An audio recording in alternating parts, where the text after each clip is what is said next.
Live mula sa GMA Network Center. Ito ang 24 Oras. Kapapasok lang po na balita, sinuspindi ni Pangulong Bongbong Marcos si LTFRB Chairperson Teofilo Guadis III. Kagnay po yan ang akusasyong may lagayan o may lagayan sa LTFRB na umaabot sa 5 milyong piso kada transaksyon. Ang detalye ng aligasyon, abangan maya-maya lamang. Magandang gabi, Luzon, Visayas at Mindanao.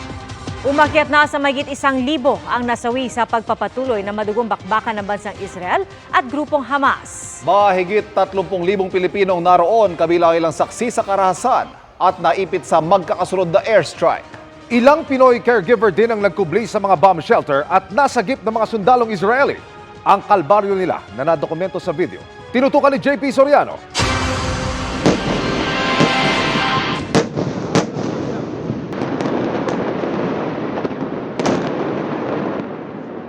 Grabe po yung kaba, sobra yung grabe, hindi ko ma-explain kasi first time naiiyak pa din ako.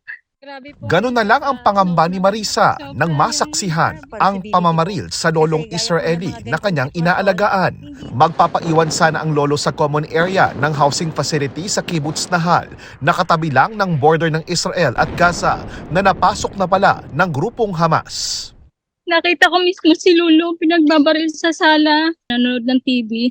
Bigla na lang nagpuputukan sa upuan ni Lolo, doon mismo tumama yung mga bala, as in rat-rat talaga sobra. Si Lolo tumayo pa siya, tapos nung pagtayo niya wala, bumagsak uli siya. Gusto man daw niyang kunin ang binaril na employer, kinailangan daw niyang sagipin ang sarili. At ang isa pang lolang employer, nagkubli sila sa isang bomb shelter. Kami ni Lola dun sa loob, talagang nagyakapan kami kasi akala ko papasukin kami dun sa mamad. Kailangan katapusan ko na. Pero salamat pa din at tiniligligad yung panalangin namin. Kanya-kanyang tago na rin sa kanilang bomb shelters ang iba pang Pinay caregivers sa lugar. Kasunod ng airstrikes ng Hamas sa lugar at para taguan ang mga tauhan ng Hamas, isang grupo ng mga militanteng Palestino. Iniisa-isa na po kaming pinupuntahan ng pinaka-head ng kibbutz namin na may darating na bomba. Pero maya-maya pa, may kumatok na nagpakilalang Israeli soldiers para iligtas daw sila. Since hindi po kami sure at wala din naman pong announcement sa mga group chat, lalo na po dun sa kibbutz namin, kahit ano pong katok ang ginawa nila, hindi po kami sumagot, hindi rin po namin binuksan. Pero hindi pa rin daw sila iniwan ng mga sundalong Israeli. Sabi nila, Okay lang na okay kami. lang ba kayo? Hindi po sila tumitigil sa pagkatok. Tapos binuksan namin ni Lola, yung buksan na natin kako kay Lola. Pagbukas po namin, talagang mga sundalo po sila. Matapos masigurong walang naiwan o nagtatagong Hamas sa kanilang housing facility, ay isinakay ng grupo ang mga Pinoy caregivers kasama ang kanilang Israeli employers. Sa biyahe, tumambad sa mga kababayan natin ang iba pang pasilidad ng Gaza border na nagliliyab. Ligtas silang nakarating sa northern part ng Israel sa bahagi ng Mishmar HaEmek. Kasama nila ang mga batang apo ng employers na tulog na dahil sa hapo.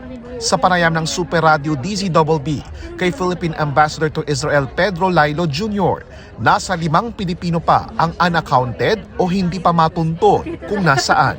5 na lang, bali yung nag-clearing operations yung IDF, may 2 na nakita sila na may mga safe rooms kasi dyan sa yung mga bahay dito sa Israel, no? So, doon sila nagtago. Nung kinatok ng IDF, nung nagki-clearing sila, natagpuan nila itong dalawang Filipinos na nagtatago.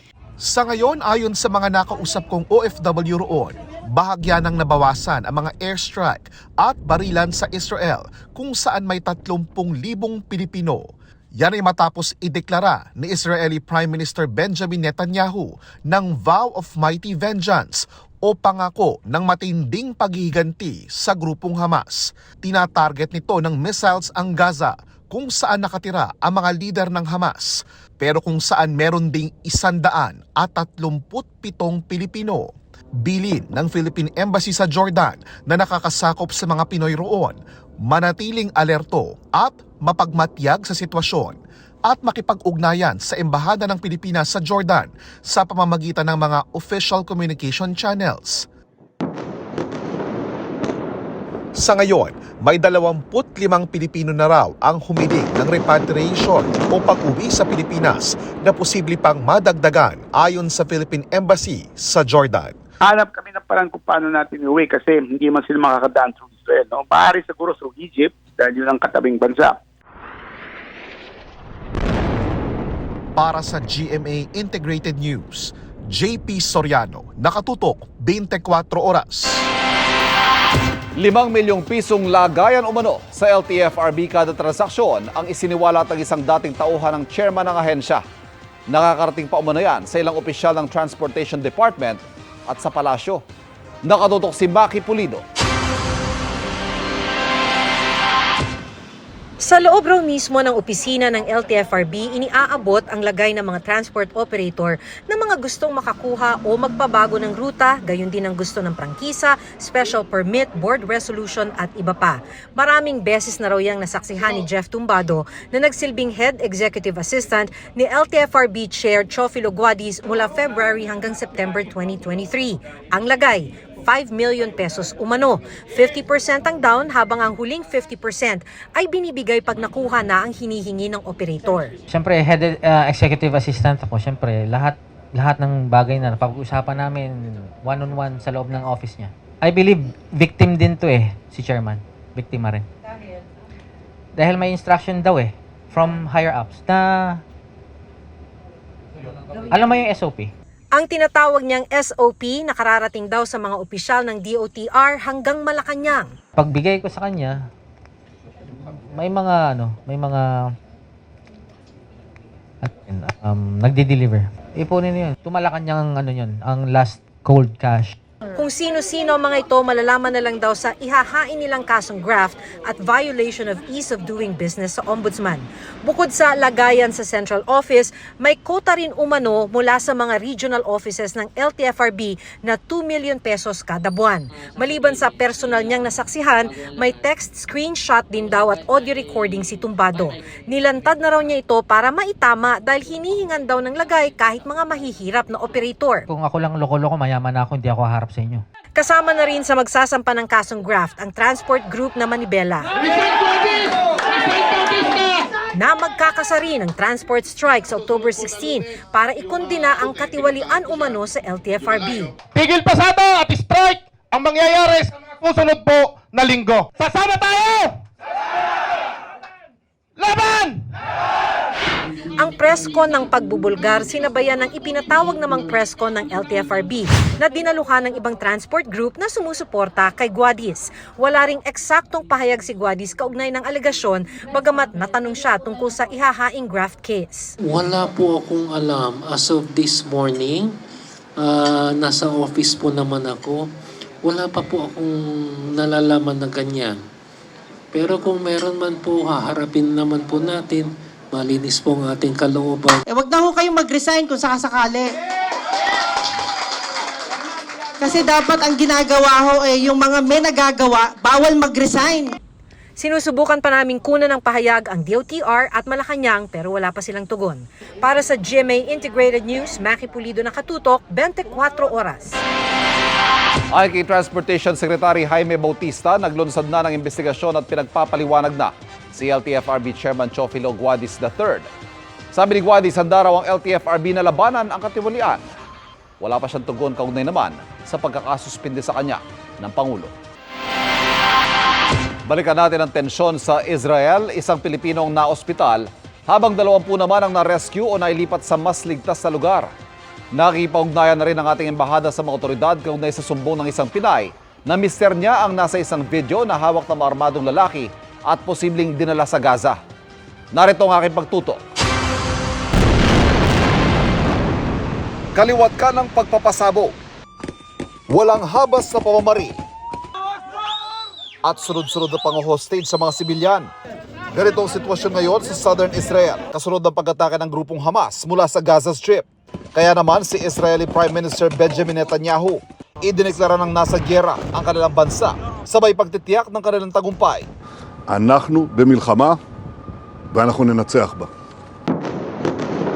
Ang hidwaan ito ng mga Israeli at Palestine ay nag-ugat sa ilang dekadang agawan ng teritoryo. Nung nasa ilalim pa ito ng British Mandate, ang Palestine ay binubuo ng Israel, West Bank at Gaza Strip. Noong 1947, nagpasa ang UN General Assembly ng resolusyon pabor sa paghahati ng Palestine sa dalawang estado. Habang naging ganap na estado ang Israel noong 1948, tinutulan ng Palestine ang paghahating ito. Noong 1967, inokupahan ng Israel ang nalalabing teritoryo ng Palestine, ang West Bank at Gaza Strip. 1994 na magkasundo ang Israel at Palestine Liberation Organization na magkakaroon ng mga Palestino ng limitadong pamamahala sa Gaza at ilang bahagi ng West Bank. Pero noong 2007 tuluyang tinake over ng Palestinong grupong Hamas ang Gaza. Ayon kay Hamas leader Ismail Haniyeh, said na raw ang mga Palestino sa patuloy ng pagtanggi ng Israel na kilalanin ng kanilang mga karapatan. Sa pinakahuling tala, mahigit 1,000 nang nasawing Israel at Palestine sa latest sa gulong ito. Simula Sabado ay halos tuloy-tuloy ang palitan ng pag-atake ng magkabilang grupo. Nasaksiyan mismo ng ilan sa ating mga kababayan, gaya ni Ronald Arquiza na isang hotel worker. Nung hapon nagsabi ng employer namin na huwag muna umuwi sa bahay, dito muna sa hotel matutulog. Dama rin niya ng caregiver na si Aurora Braza, kahit pa 70 kilometrong layo mula sa sentro ng digmaan sa Gaza. Ang nakakatakot kasi ngayon, yung mga nakapasok na mga terrorist kasi baka kasi humalo na rin sila sa mga civilian din kaya nakakatakot ding lumabas. Kasi bigla na lang silang namamaril Safe naman ho kami dito, especially sa Tel Aviv. Ayon sa ating embahada sa Israel, umabot na sa 20 Pilipinong na-rescue o nailipat sa mas ligtas sa lugar. Isa sa kanilang ginagamot sa isang ospital sa Beersheba dahil sa moderate injuries na nakuha sa gitna ng rescue. Isa naman ang ginamot matapos makalanghap ng usok pero nagpapahinga na sa isang hotel. May nabagit din ng Overseas Workers Welfare Administration pero sa Tel Aviv naman. I think who you're referring to is Joey Pasulinan. Si Joey, if I am right, siya ay nasa atin ng nasa Ikilog Hospital na. Kung siya yung tinutukoy yung tinamaan ng bala and he is recovering. Nakontak na rin ng OWA na sigurong ligtas ang ilan sa mga naunang napaulat na unaccounted. Sa ngayon, 5 na lang ang hinahanap. Ipinarating na rin ng embahada sa Israeli military authorities ang impormasyon ng isang Pilipina na nakita umano ang kanyang asawa na hawak ng mga armadong lalaki at posibleng dinala sa Gaza. Hindi pa maberipika ng embahada ang mismong video pero nakikipag-ugnayan na sa mga kontak nito. We are appealing to our kababayans to refrain from transmissions like this, lalo pa kung unverified. Una, maaari tayong malagay lalo sa peligro. Pangalawa, it instills unnecessary fears sa ating po mga kababayan. Nananatiling bukas ang Ben Gurion International Airport sa Tel Aviv para sa mga biyahe mula Israel patungong Pilipinas. Pero may rekomendasyon ng Embahada ng Pilipinas sa Israel para sa mga pupunta roon. Nakakaalis naman. May mga flights pa labas. Pero nag-issue na rin ang Embahada ng advisory na given yung mga nangyayari dito, wag na munang bimahe pumunta rito. Para sa GMA Integrated News, Ivan Mayrina, nakatutok, 24 oras. Ilang dayuhan ang nakakagamit umano ng Philippine passport ayon sa Bureau of Immigration. Problemado naman ang Justice Department sa mga nahuhuling empleyado ng mga illegal na pogo. Nakatutok si Mav Gonzalez. Sa rami, wala na raw mapaglagyan ang Department of Justice sa mga naarestong tauhan ng mga iligal na Philippine Offshore Gaming Operator o POGO. Yan daw ang dahilan kung bakit hindi nila mahabol ang lahat ng mga iligal na POGO ayon kay Justice Secretary Jesus Crispin Remulla sa pagdinig ng Senado sa budget ng DOJ. When we arrested 900 people in Pampanga, it was a nightmare. And it was also a nightmare when we arrested the same number of people in Las Piñas and around 500 of them in Pasay. And we had to go through a logistical nightmare trying to feed them on a daily basis. That's the reason why we cannot start arresting anybody. We do not have the place to confine them properly in a humanitarian manner. Lalo pa raw naiipon ang mga nakakulong na foreigner dahil sa tinatawag na demand-dummy system kung saan nagbabayad ang foreign nationals sa mga abogado para sampahan sila ng kaso. para raw ito manatili sila sa Pilipinas at hindi ma-deport. Dahil sa ilalim ng batas, hindi nagde-deport ang gobyerno kapag may nakabimbing kaso. Narata po namin, minsan kalahati po na nandun nakakulong, may kaso na sila po ang nagpapafile para hindi sila umalis. Pinuna rin ni Remulla ang Chinese Embassy sa Pilipinas. They take their sweet time, sir. They're not very cooperative in immediately securing their persons to be able to go back to China. So it's really the hesitance of the Chinese government to be of great help to of real help to us. I think that itself is the problem. How many ang confirmed mo natin na Chinese national that the PROC government is taking its sweet time in issuing travel documents for these people? We have already confirmed all their identities, but we still need to deport about 400 of them since we are waiting for the travel documents to be issued by the Chinese government. Yung 400 na yan, tayo nagpapakain. Yes, Your Honor, and they are in the custody of the Philippine National Police. Isa pang modus ang paggamit ng mga foreign national ng Philippine passport. This year alone, we already intercepted about 10 genuine Philippine passport but fake na tao, fake na Pilipina. Fake Filipino. Yes. So, what was the giveaway? Pagka in-interview nyo, hindi marunong magtagalog. Hindi marunong magtagalog. Then yung itsura. Usually, the answer is binigay na lang sa kanila.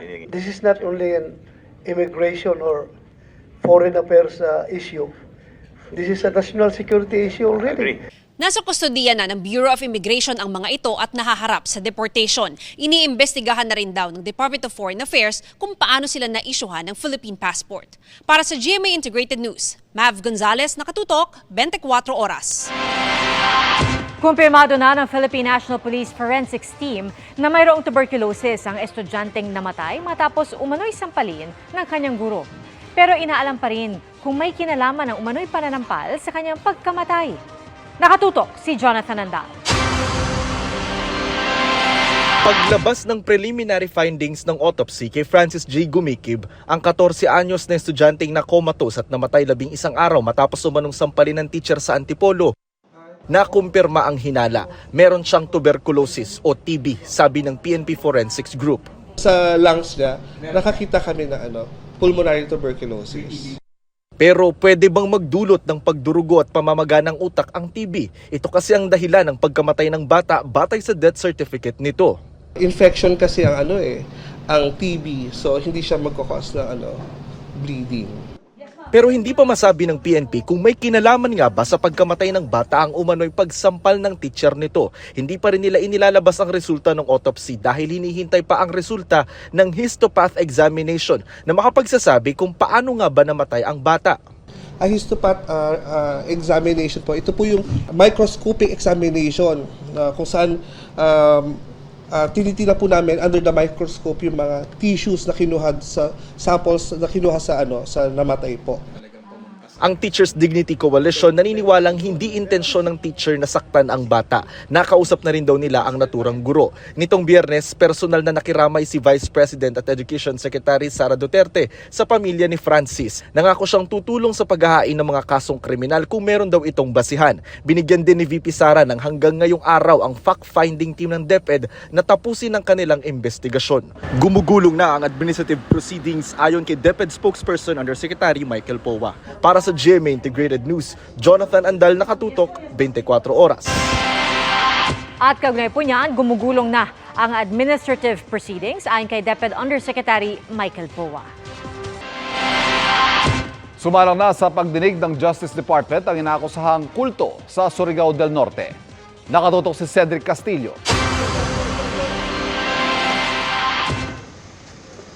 Pasado alas 4 ng hapon kanina nang pumasok sa tanggapan ng Department of Justice ang grupo nina J. Renz Kilario na kinikilalang Senyor Aguila o leader ng organisasyong Socorro Bayanihan Services Incorporated o SBSI. Galing ang grupo sa Senado kung saan sila nakadetain matapos ma-cite in contempt sa huling pagdinig. Sumailalim sa clarificatory hearing ang liderato ng SBSI para sa reklamong trafficking, kidnapping, child abuse at iba pa. Kailangan muna nila i-clarify yung ibang issues. They have to get certain facts straight para maayos yung PI. Magsasuggest pa yung panel of prosecutors kung ano pa ang pwedeng ibigay na documents. Alas 5:00 ineskorta na palabas ng DOJ ang mga opisyal ng SBSI para ibalik sa kustodiya ng Senado. Hindi sila nagpaunlak ng panayam. Bago nito, bandang 1:00 ng hapon naman nang magtungo rin sa DOJ ang mga dating miyembro ng SBSI na inirereklamo ngayon ang organisasyon. Nasa pangangalaga naman sila ng Interagency Council Against Trafficking. Sabi ng DOJ, magsasagawa ulit ng clarificatory hearing sa October 12.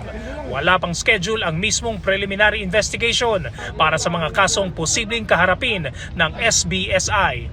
Para sa GMA Integrated News, Cedric Castillo, nakatutok, 24 oras. Tila maagang nasubok ang sumpaang sa hirap at ginhawa ng bagong kasal sa Iraq nang masunog ang venue ng kanilang kasal na ikinasawi ng may 100 tao.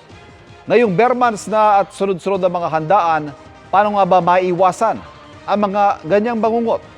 Yan ang special report na tinutukan ni Sandra Aguinaldo.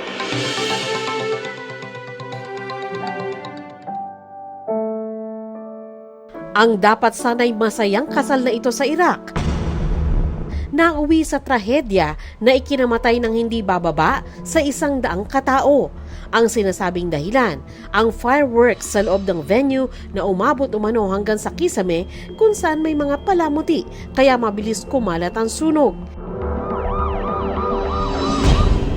I ask you. Sa Pilipinas, itinuturing na wedding season ang paparating na buwan ng Disyembre at ang fireworks ang isa sa nagpapaningning sa mahalagang okasyon. Napanood ng Bureau of Fire Protection ang viral video at ang kanilang napansin. Yung ginamit po nilang fireworks is medyo malakas din siya at the same time matagal. Yung distance nung flare nung fireworks towards doon sa decoration nila on the ceiling. So considering light combustible yon or light materials yon and madali agad nagliyab. Napuna rin ng presidente ng Philippine Fireworks Association na si Joven Ong na tila hindi akma ang fireworks na ginamit sa indoor setting. Number one, yung venue itself is made of flammable materials. So hindi siya yung normal na sanabi nating buildings natin sa Pilipinas na yung mga wedding venues natin dito made of cement or wood. Sa events place na Elements at Eton Centuries, na tiempohan naming nagsasagawa ng training ang BFP sa kanilang security personnel. Batid daw ng venue na may iba't ibang emergency na pwedeng mangyari sa pagtitipon ng maraming tao sa isang lugar. Kaya importanteng merong fire exits at malalaking pinto. Pati ang pagkakaroon ng evacuation sites sakaling kailanganing lumikas ng mga bisita. Ayon sa Bureau of Fire Protection, kapag pipili ng lugar para sa inyong mga events, maganda na tiyakin na merong mga fire exit tulad nito. At mainam na rin daw kung i-anunsyo sa inyong mga bisita kung nasaan ang mga exit na ito. Mahigpit din daw ang venue sa pagpapagamit ng fireworks sa loob. Ayon sa Bureau of Fire Protection, sa ilalim ng Republic Act 7183, batas kaugnay sa manufacture, sale, distribution at use of firecrackers and pyrotechnic devices, kailangan ng kaukulang permit bago gumamit ng fireworks. Meron po tayong clearance for fireworks exhibition. So yun po yung sa BFP at another permit. Ito naman po yung for manufacture, transfer, sale, another permit po yon required naman sa Philippine National Police naman po. Mahalaga din daw ng mga profesional at lisensyado ang mga ngasiwa sa fireworks, indoor man o outdoor. So far, nakikita namin maganda yung track record ng Philippines. Pag professionals naman na nasa events natin, lahat naman sila alam nila kung anong dapat gawin at hindi. Para sa GMA Integrated News, Sandra Aguinaldo, nakatutok, 24 oras.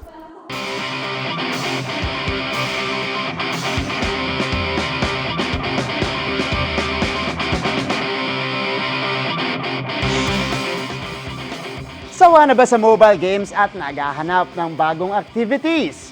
May masusubukan ganyan sa indoor playground sa Pasay, where we can get our hands dirty. Tara, let's change the game and get slimed!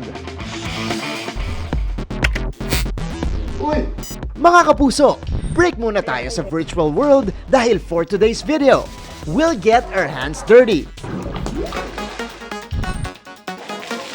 Get slimed.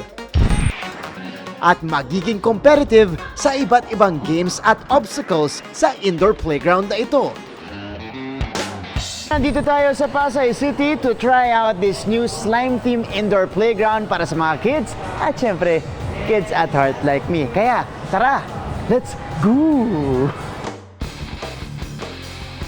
Una nating subukan ang Goo Catcher, kung saan matcha-challenge ang reflexes natin. Objective natin dito is to catch as many sticks. Wala na sa loob. Okay, take 2. Ulag! Okay, dalawa. Nakadalawa tayo. Sa Goonado, kailangan namang mapuno ang basket ng mga liliparing ping-pong balls in 30 seconds. Sa full bin! Pwede namang magpaka-spy dito sa Slime Spy.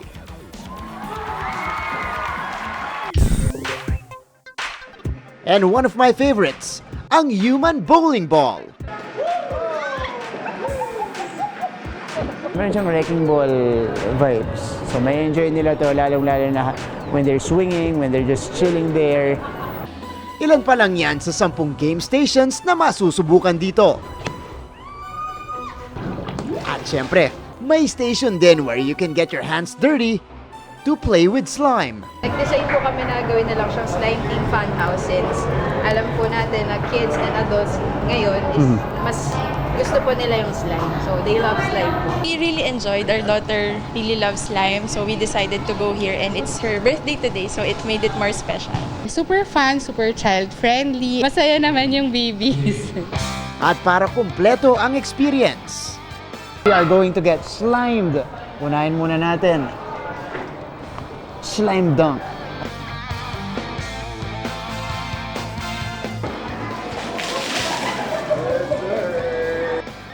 At ang Guzuka.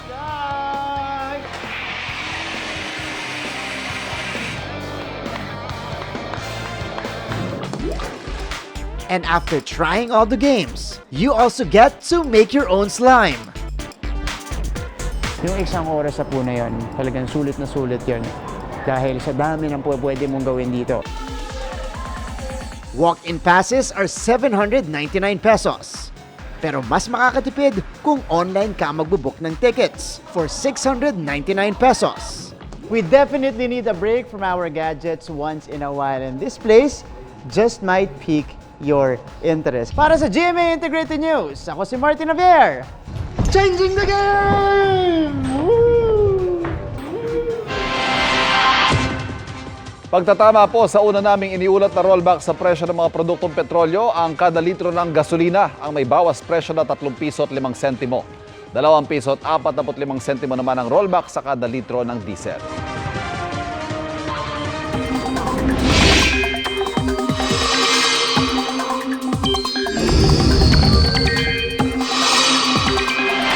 Mga kapuso, maghahatid ng lagay ng panahon ngayong gabi. Isa sa mga weather presenter ng GMA Integrated News Weather Center, walang iba kundi si Anjo Pertiera. Anjo, good evening. Salamat Ivan, magandang gabi mga kapuso. Patuloy pa rin nating minomonitor ang low pressure area na nagbabadyang pumasok sa Philippine Area of Responsibility. Pero hindi pa man yan nakakapasok sa PAR. Ilang lugar sa bansa ang nakaranas ng masamang panahon nitong weekend. Sa barangay Mabini sa Malangas, Zamboanga, Sibugay, rumaragasa ang baha na dulot daw ng pag-apaw ng ilog. Mabilis tumaas ang tubig kaya maraming bahay ang nalubog. Sabi ng Pag-asa, ang malakas na ulan na nagpabaha sa ilang lugar noong weekend ay dulot ng thunderstorms. Maging alerto mga kapuso, lalo't isang low pressure area pa rin ang inaasang papasok sa PAR. Huling namata niya ng Pag-asa, 1,345 kilometers silangan ng Eastern Visayas. Posibleng within 24 to 48 hours ay nasa loob na yan ng Philippine Air Responsibility. Pero ayon sa Pag-asa, mababa pa ang tsansa niyang maging bagyo. May bagyo rin sa labas ng PAR na may international name na Bulaven at halos kalapit lang ng low pressure area. Nakita yan sa layong 2,515 kilometers silangan ng northeastern Mindanao. Sabi ng Pag-asa, mababa ang tsansa nitong pumasok sa PAR at wala ring magiging epekto sa ating bansa. Sa ngayon, patuloy na magpapaulan ang trough o extension ng papalapit na low pressure area, gayon na rin ang mga localized thunderstorms. Base naman sa datos ng Metro Weather, bukas ng hapon posibleng pag-ulan sa Mimaropa Region, kasama dyan ang Bicol, ang Calabarzon at ilang bahagi ng Northern at Central Luzon. May malalakas na ulan sa Mindoro at Palawan, kaya doble ingat po mga kapuso. Halos buong araw naman ang tsansa ng ulan sa Visayas. Pero mas ramdam ang maulang panahon sa hapon at gabi. Yung mga nakita pong nagkukulay orange at red sa mapa, ibig sabihin po niyan ay heavy to intense rains. Kasama sa mga karanas ito, ang Samar Provinces, kasama dyan ang Panay at ang Negros Provinces. Kaya maging handa sa banta ng baha o kaya naman ng landslide. Sa Mindanao, umaga pa lang ang may pag-ulan na. Sa Zamboanga Peninsula, kasama dyan ang Sulu Archipelago at ilang bahagi ng Sorsogon. Pagsapit naman ng hapon, halos buong Mindanao na po ang uulanin. May matitinding ulan na posibleng magpabaha o magdulot ng pagguho ng lupa. Hindi rin inaalis ang tsansa ng ulan sa Metro Manila bukas, lalo na po pagsapit ng hapon. Kaya sa mga papasok sa school o trabaho, huwag pa rin kalilimutang magdala ng payong at magdoble ingat. At yan ang latest sa lagay ng panahon. Ako po si Anjo Pertiera para sa GMA Integrated News Weather Center. Maasahan, ano man ang panahon. Nabawi na ng PhilHealth itong weekend na control sa kanilang online system nang hindi nagbabayad ng ransom. May pansamantalang antivirus software na rin daw silang ginagamit. Nakatutok si Mark Salazar. Kinumpirma ng PhilHealth na nitong April 15 pa napaso ang kanilang antivirus software subscription na hindi agad na-renew dahil sa masalimuot umanong procurement system ng gobyerno. Pero ngayon, meron na raw silang temporary antivirus software. In-eradicate po yun pong virus at ito na po yung nire-ready natin para po magamit na ng ating pong mga kasamahan. So hindi naman po lahat ng workstations ay napasok. Nauna nang sinabi ng National Privacy Commission na posibleng dahil sa expired antivirus software, kaya na-hack ang PhilHealth system ng isang grupo gamit ang Medusa ransomware. Hindi ito yung database mismo ni PhilHealth, pero some other database na merong mga pangalan at PhilHealth members. Nitong weekend, nabawi na ng PhilHealth ang control ng kanilang online system nang hindi binabayaran ang hinihinging ransom ng mga hacker na aabot sa halagang katumbas ng 17 million pesos. Dahil wala sila nakuhang kahit na isang kusing, they will try to monetize the information by selling the information to scammers. Ang mga posibleng datos na na-compromise ay naglalaman po ng mga pangalan, addresses, mga date of birth, yung sex, phone number, at yung PIN o PhilHealth identification number ng mga miyembro. Nasa sentro tuloy ng usapan ang kawalan umano ng prioridad ng gobyerno sa cybersecurity. Ang 1 billion peso budget ng DICT noong 2022, naging 600 million na lang ngayong taon at 300 million na lang sa 2024. Reklamo rin niya ng DOJ na humihirit ng budget para maging 200 man lamang ang kanilang 20 cyber operatives. Ang mga krimen po ngayon, 90% po meron ng cybercrime content. Wala na ho tayong naririnig na pumapasok sa bangko upang may hawak na baril. Ang nangyayari po sa mga computer po natin at sa telepono, ninanakaw ang pera. Sabi ng isang senador, pwedeng tumapya sa confidential funds ng Department of Agriculture na 50 million pesos. Para sa GMA Integrated News, Mark Salazar, nakatutok 24 oras. Nagulat si Alden Richards sa pag-aamin ni Mikey Quinto sa Fast Talk with Boy Abunda last week na nagkaroon daw ng feelings ang aktres para sa kanya. Pero kanina, si Alden naman ang umamin na nahulog ang loob niya sa dating ka-love team na sikat na tambalang Aldab na si Maine Mendoza. Ang detalye sa chika ni Aubrey Carampel. Umasa ka ba na magkakaroon ng relasyon sa isang co-star. Sino ito? Si Richard po, si Alden. Yan ang matapang na pag-amin ni Mikey Quinto sa Talk or Dare segment sa Fast Talk with Boy Abunda last week. Nakilala ko yung pagkatao niya, na sweet siya, na mabait siya, kung gaano ka genuine, sobrang God-fearing. And I just had to try to express whatever I was feeling. I couldn't explain it. So I did express, but it wasn't reciprocated. At sa pag-upo kanina ni 5 breakups na Roman stars sa hot seat, sinabi niyang first time daw niyang narinig ang revelation ni Mikey. Mikey and I were very close during the tapings po ng... At sabi na you're friends now. Yes, we are. Ako po kasi ang understanding ko is at the context of friendship. Pinag-usapan din nila ang tambalang Aldab na kinoconsider daw ni Alden na isa sa biggest romance at breakup sa kanyang buhay. Si Alden may pasabog ding revelasyon. Did you fall for Maine Mendoza? Yes, Tito Boy. Yes po.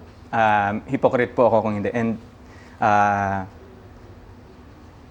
yes po, ayoko pong sabihin alam niya. Pero I did confess. Naging emotional naman si Alden ng pag-usapan ng kanyang fans na naging malaking bahagi kung nasaan siya ngayon. Kaya labis raw ang kanyang pasasalamat. My fans are not perfect. I am not perfect po. And we are all not perfect. But one thing is clear and for sure, I love my fans very much. Sa Talk and Dare segment, hinamon ni Tito Boy na pangalanan ni Alden ang showbiz personality na kanya raw nililigawan. Pero si Alden biglang natigilan.